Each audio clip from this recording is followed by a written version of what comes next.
I'm going to show you how I put all these ingredients together. Now this is just a 7-cup Pyrex bowl that I put in the microwave. And to measure the water that I use, I usually just count. So I'll turn it on 1, 2, 3, 4, 5, 6, 7, 8, 9, 10, 11, 12. And I call that good. Now, looking at where it's at, it might be a little short. I usually count a little bit slower than that, but sometimes I get excited and I go a little faster. But, whoops. Oh, that's on the outside. That's okay. Gunk can stay on the outside. The good stuff's on the inside. And then I warm that up for about, I don't know, 3.5 minutes. And while I'm doing that, I have this other little bowl here. It's about that 5 inches by, I don't know, maybe 2.5, 2 3/4. And it doesn't have a measurement on the bottom, so I don't know. I gotta clean up that rust in my water. I have well water. But I usually put about, that much water into it. And then I'll warm that up, and that will be for the gravy packet, or the gravy mix, after that's warmed up. Now, while I'm only going to use one of these two, these are the two that I've been buying. I'll probably put in the buttery ones. And then sometimes I add some of this dry milk. And here we go. There you can see what it has in it in the back. And I do that only if I want like a little extra protein, because protein helps us to stay feeling full longer than no protein. And that's also why I have this. So this is 16% protein per 1/4 cup. And I keep the measuring cup right in there. So, and I usually only put a half of that in, to be honest with you. So instead of 80 calories, it's 40 calories. Instead of 16%, it's 8% protein. But anyway, it's sufficient. And then, so we have 8 there. And then here, there's 20% protein. So that's 28. And then with this chicken, where's the protein at? It's got to be in the beginning, and I'm just missing it. Sat protein. Oh, 30%. And I use half of this. Sometimes I'll use a third, but let's just say I like a hearty meal, and it makes it stretch longer. So if I add half of this, then that's another 15%. So 20, 35 plus 8, 43. And then this right here, this little packet, I usually, what size is this? This is the 4.3 ounce. I think I can usually get 3 or 4 out of servings out of this, just depending on how much I want to put in. But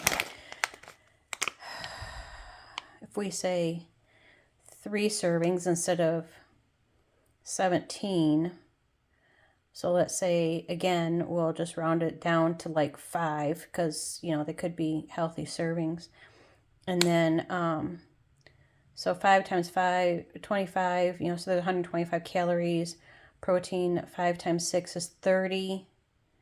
So let's just say another 30%. So 30, 40, 50, 65, 78. That has 3, 78, 79, 80, 81. And I don't think, yeah, and there's no protein in those. So that's it. So 81% protein for the entire thing. And then I usually eat about half of it per day. And again, I have the measuring cup right inside of the container because it's just easier to do it that way. We'll go from there. Okay, I have my phone resting on the meat container here. I'm going to add in the golden buttery potatoes. This water is hot. We'll get that in there.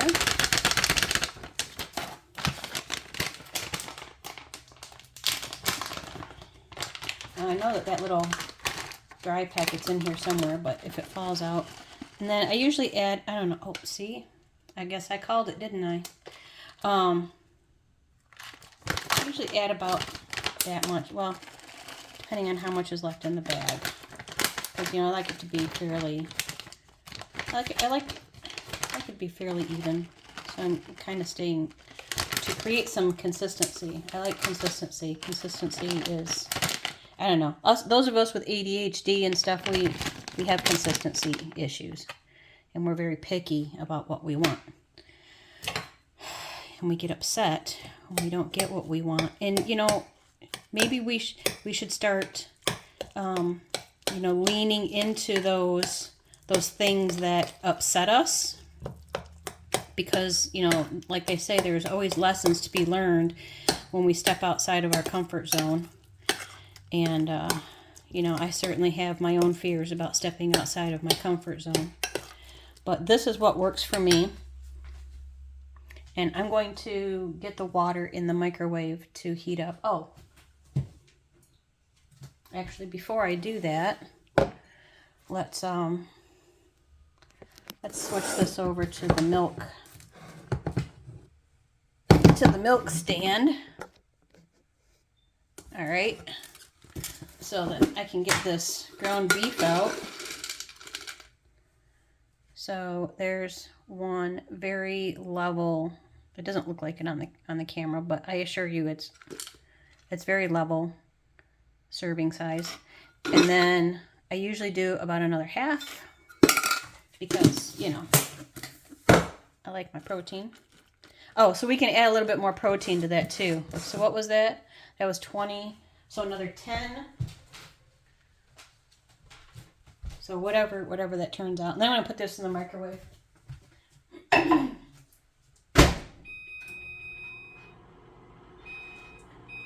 put that on for about another 3 minutes. And then you're going to have to excuse my little recycling center thing that I have here. I have this old tin that I got from a really nice grocery store around here that I really like, and they have I haven't been there in a long time. Anyway, these are actually microwavable. And then here I have my little you know, scrap bucket. It's just a big cottage cheese container because, you know, I love my cottage cheese, and I don't really go to the store anymore, but because I just don't have any transportation and it's getting cold outside and yada yada yada. But I like recycling things, and the container comes in handy. And then I have a compost bin outside specifically for the kitchen. And then I just kind of drain that off into there because the juice in here is extremely salty. I tried putting it in the potato mix instead of water, and it is just so salty. I wouldn't think that they would need that much salt to I could warm up the chicken.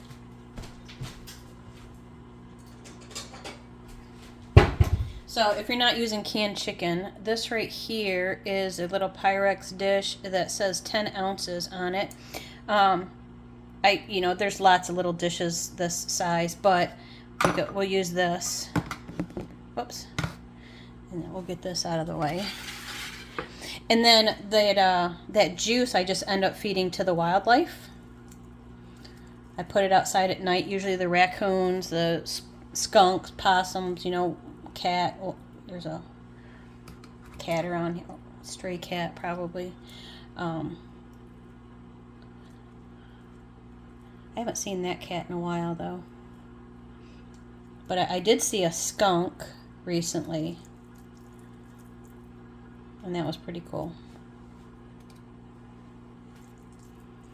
And you know, the first skunk that I saw in person, I was working at the University of Michigan at the Naval Architecture and Marine Engineering Department. And I got there early because I like to get there, you know, before the traffic. I've just never really liked a lot of traffic and a lot of people. And you know, it's a smoother sailing when there's less people on the road. So I got there early and it was still dark, and my office looked over the back where I could see the trees and whatnot. So that was really nice, because the alternative was to look out towards the road, and I preferred I was fortunate. I do prefer looking at nature, but I was fortunate enough to be able to have an office that looked out over that area before they came in and cut down all the trees. But even with that, I got to see what it was like to, you know, to use that type of equipment for a specific purpose. They were putting in a new water line, I think, or sewer or something. I don't know, back behind the department there.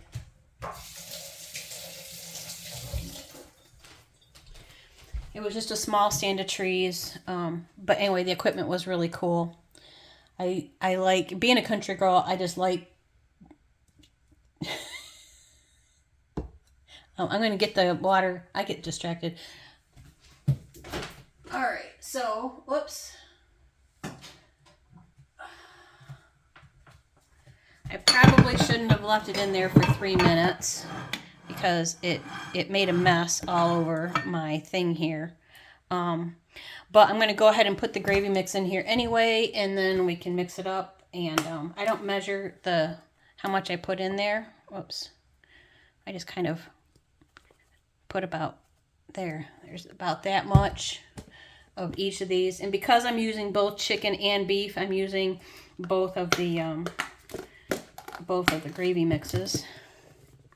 Yeah, I guess I try to think about how much is actually in like a little gravy packet, and I make it roughly equal to that.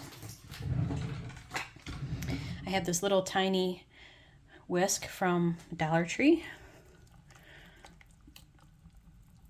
Now sometimes I will cook, let the beef soak separately, but it's just I like things. Yeah, I'm impatient. It's just, you know, it's just how I am. Let me warm up the chicken. It doesn't need to rotate while I'm doing that. And now you can see how this gets kind of thick. I'll just add more water.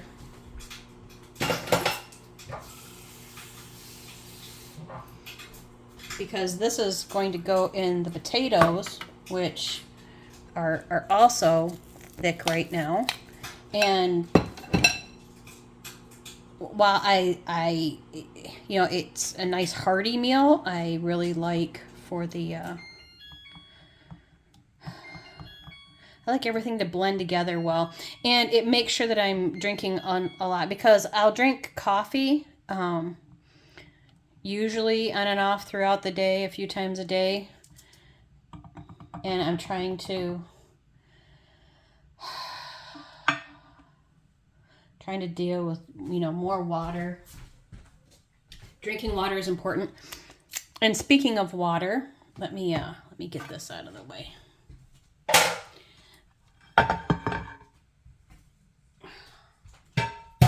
Wash that off in a second. The water that I have is well water. And being a country girl, I grew up on well water. And I liked it. And So I'm really picky about even the kind of water that I drink. So if I were to go into brands, I can, and a lot of other people here know this too. Different water in different places, it just tastes different, right? And I'm sure it has to do with whatever it is that is seeping in from the ground around it. And fortunately, here in Michigan, we are surrounded by fresh water. So, and we have all kinds of lakes, just like they do out in Minnesota, Wisconsin, and, plenty of other places. Or, even along the ocean shore, just the natural filtering of Mother Nature provides fresh groundwater. So, there's that. Do it for my chicken. So we'll dump that in there.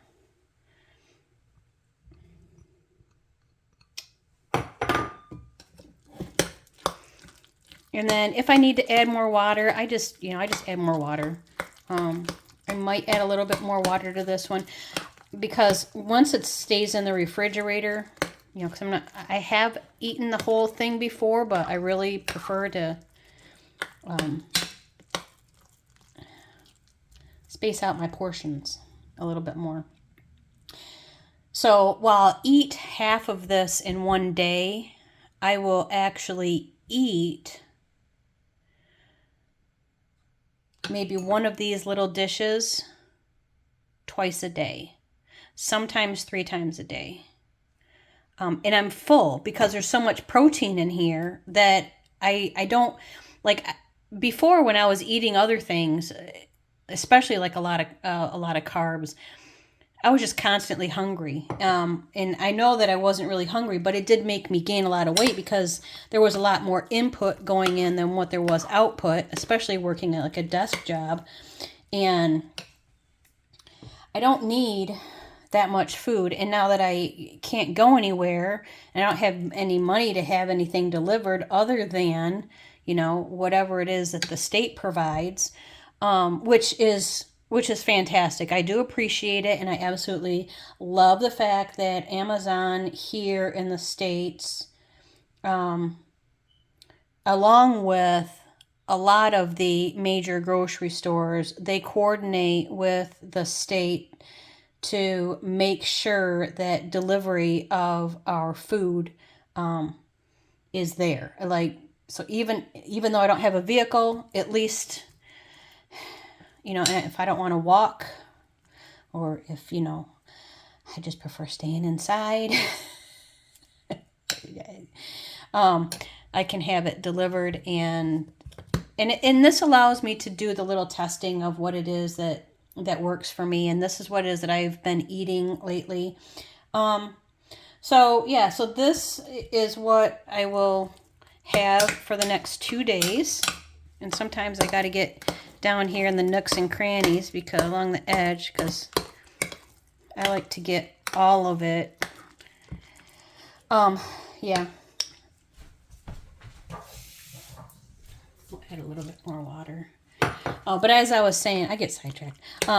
This is going to set up more. It's not going to, once it's in the refrigerator, cools down, it tends to get a little thicker. And then this way it stays hydrated. I stay hydrated, and I don't have to worry about actually drinking water. Like, for instance, my mom only drank coffee. She absolutely hated water, and I'm sure it just had to do with the different places that she was at when she was drinking different water, because she moved around a lot, and I've moved around a lot too. So, I got her starting to drink water, and she also, and I got her to quit smoking, and I helped her with that, guided her, and she took off. She did it all herself, and she's happy, she's healthy, she's she got her eyes, LASIK on her eyes, and she got her teeth fixed, and it's just been, she's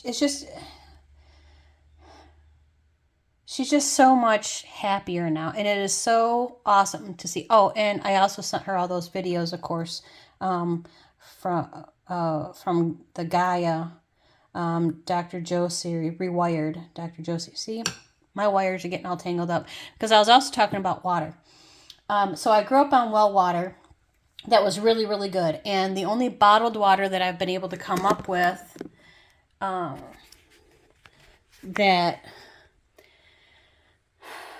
that tastes like that well water that I grew up, because for instance, if you grew up eating boxed macaroni and cheese and you have homemade macaroni and cheese later in life, you really want what it is that you had as a kid. And so that's why I think that's why it is that we have our different preferences. And so the water that I grew up on, it tastes the closest to Spring Mountain. And in fact, I have some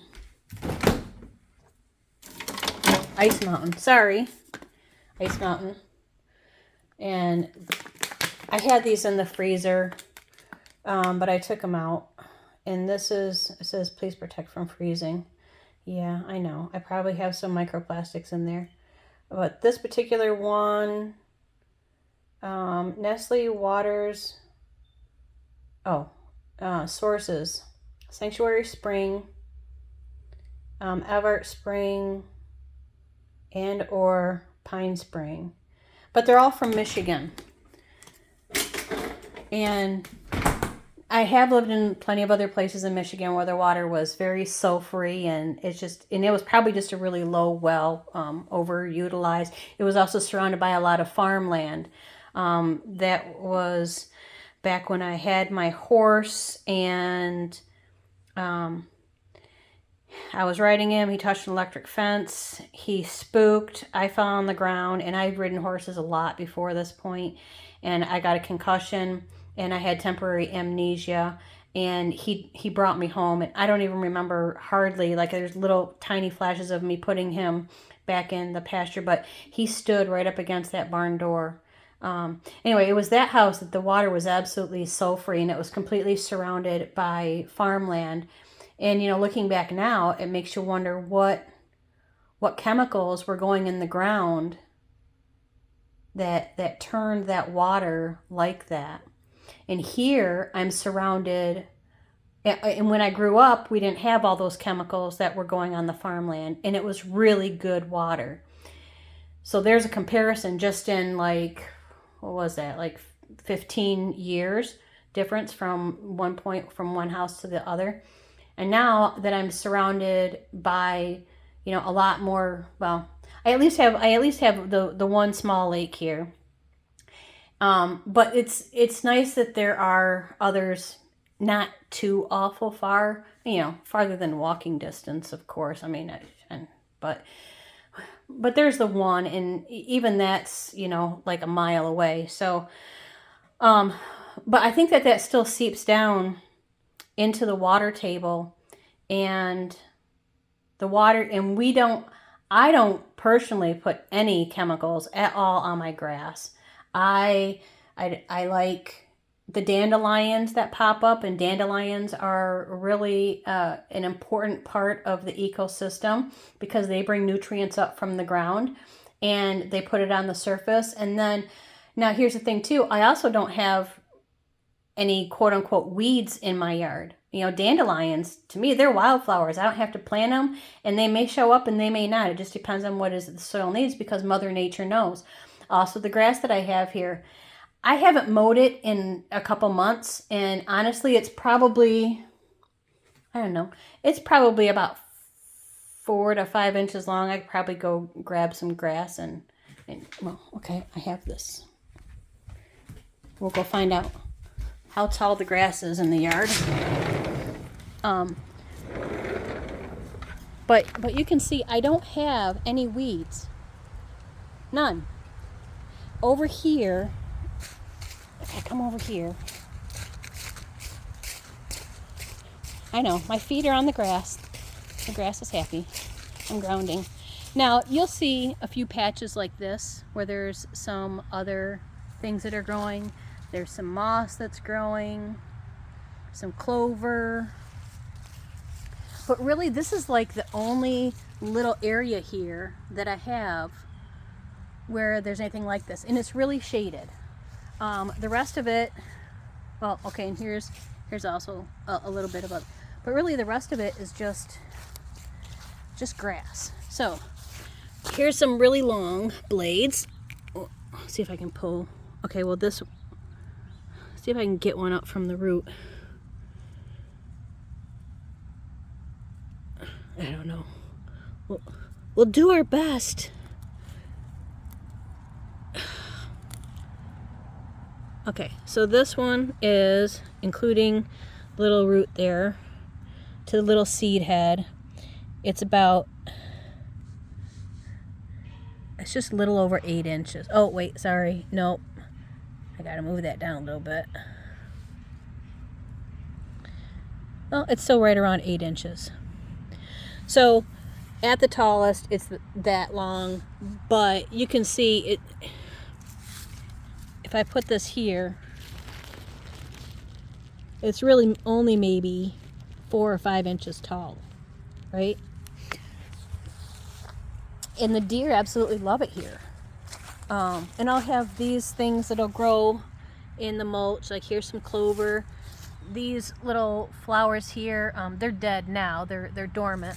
But when these open up, they're blue and they're really pretty. And apparently there's some kind of a Japanese flower of some, I don't know, they have a name. But apparently they're also really good for tea. And then here I have some basil that I let go to seed. And of course my sage, which is soggy. I got sidetracked again. But anyway, so that's the water. I have well water. It tastes really good. It doesn't taste as good as Ice Mountain. I have 2 filtration systems. I have a whole house, which takes out like the sandy sediment. And then I also have a carbon filter. And I don't change them often enough because the carbon filter, I can't get off. It just stays on there too much. And the other one, I honestly just don't think about, like out of sight, out of mind. But the one just stays. And I have tossed around the idea about a reverse osmosis. Now, here's the thing about reverse osmosis, and I don't know enough about it, but I like the minerals and the rust bits and things like that come up from like the old iron pipes underneath the old windmills. It was ice cold water. It was fresh. It was fun to do. It took a little bit of exercise. It made us laugh. And, it's just a childhood memory that doesn't go away. So I thought that was really cool. Windmills like that, if they could be incorporated for, pumping up well water and, maybe providing some extra support to any batteries or equipment, like that in the house, that would be, that's something. But again, I'm getting sidetracked again, and I will continue to do this. But anyway, I will get this test done. You have an idea of what it is that's going into it, and I suppose this is a clue. Like if anybody else gets a test like this, document for yourself if you can remember what it was. At least write it down. Or ask yourself, what did I eat yesterday? And try to remember what it is that you did. Or, maybe do a fast for a day and then write, document what it is that you ate and send it in with your test. Because if they get a little piece of paper with what it is that went into it, I can only think that would be more helpful than not. And I know that they're going to have their ways of being able to test for different things, but if they know the brands and what went into it, then they'll have the more information the better. Sometimes it's better for them to be able to go back or any of us to go back and look at information than to not have it documented at all. And I think that's kind of why it is that I wrote my poems when I did, and I dated them just for historical purposes. And, now when I look back on them, I see how history repeats itself. And, since we are doing this thing, and that Dr. John Campbell, you guys really should subscribe to him if you're not already. But he's collected and provided a lot of information as well. And I guess I'm kind of doing this because he also shows exactly what it is that goes into the information it is that he's providing. And I don't know if, I don't even know. I'm sure that these tests are all anonymous, but every little bit helps. Every video that we can show what it is that we're eating and the results of it. So this would be an after. And right now the other morning I was at 149 pounds. I'm 5'3", and I have a small bone structure, but I have like an athletic build. So I have more probably muscle mass than some, but those BMI charts, they may say that something's really high, but is it?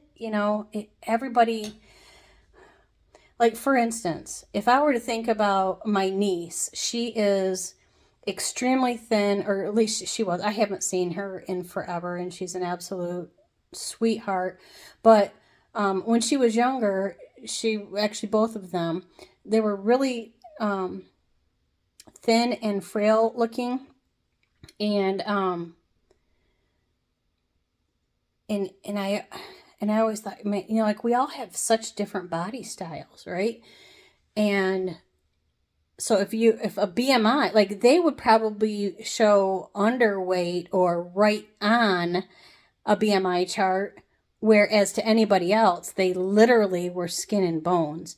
And I think that just kind of always bothered me. And I don't like, and that's part of why I get concerned about food, and the way that we tell people that they should be, because we're all so different that there's no way you could have, 20 different women lined up that are all the same height, that are all very healthy if you look at them diagnostically, but according to a BMI chart, they have problems.